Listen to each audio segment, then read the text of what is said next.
The Watch. Chapter 3. The Conundrum. It hit him. A ring or necklace. Certainly, both had historical connotations. With a ring, it was the human binding, the commitment, the expression of life's obligation. The necklace, possibly even more gravid with undertones. His first thought was of vampires. Weren't necklaces worn to ward off the most sinister, yet at the same time, most seductive of all afflictions?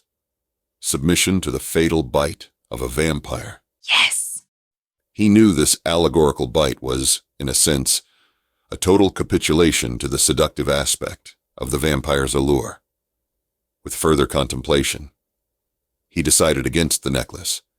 He wanted something that she would see constantly, a manifest, daily display of life's eroding aspect. A necklace, he concluded.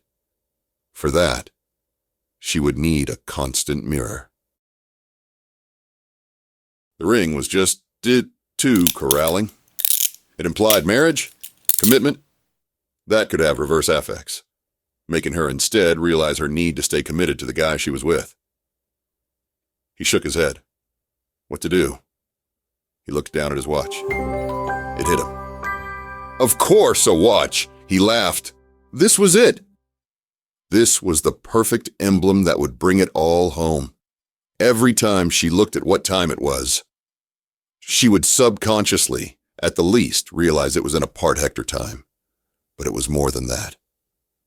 It displayed perfectly the vanishing capacities of life.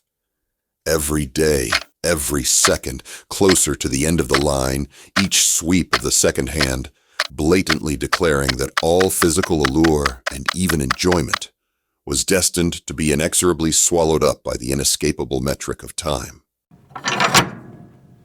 Hector knew this was it. He pulled up Google looking at women's watches. On first perusal, he had to jettison most of them. The hot ones cost. He was not rich, and his budget was about $100. Over the past 2 months, he had managed to save this amount. His wife, Louisa, was like Midas's accountant. He had to sequester any funds a bit at a time. These $100 represented his latest accumulation. He was in Isman Cave, a sectioned-off part of the garage. He thrived in the solitude provided with this sequester hidden area. He cracked his knuckles. He would find one that screamed class, uniqueness, and possessed a bold and adventuresome presence. He knew he would have to get really creative. 3 hours later, he was still scrolling. He had already concluded that the techno look was out. So was the super feminine dainty trinket. He wanted something that would inspire her to dive deep into the pool of his desired veiled dirty talk. The watch would have to scream. Adventure and risk, but still be alluring. Shouting out to her and everyone. A hot number is in your presence. He wanted her desperate to exercise her female provocative powers. The second night it hit him. He was repeating to deep, unknown, take a chance. It hit him. Of course, a diver's watch, but one that was still dainty and had classy written all over it. He began his search. He found one manufacturer that seemed to have cornered this market. He began a detailed search. Doing this, he realized he had talent. He was seeing himself with a YouTube page. Hector's Guide to Female Gifts. He was going from one watch to the other. With each click, he was growing more assured. Maybe this was his calling. Crushing the female gifts arena. He felt cocky. How many guys would even think of this? How many women would even think of this?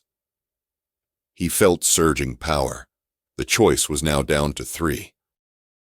One of them screamed, "Buy me!" I love you. To Hector, it was epic. It was bigger, but this would surely make a woman want to flash it more. It was gold. Well, actually, a rose gold, no doubt just spray painted on, but it had flash. Also, 4 inner dials, embedded within the face of it. He hit the table. Shit, she could do drag races down to the 10th of a second. but the topper was all around the rim diamonds. Of course, for $92 they were fake, but to him, they shined. And there were a lot of them. This watch screamed, "Class!"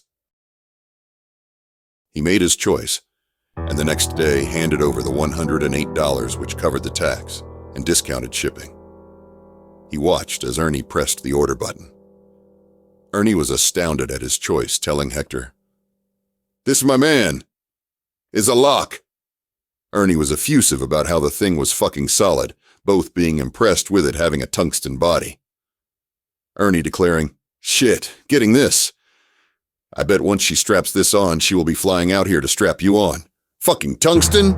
This is high-grade tool steel. They make dies out of this shit."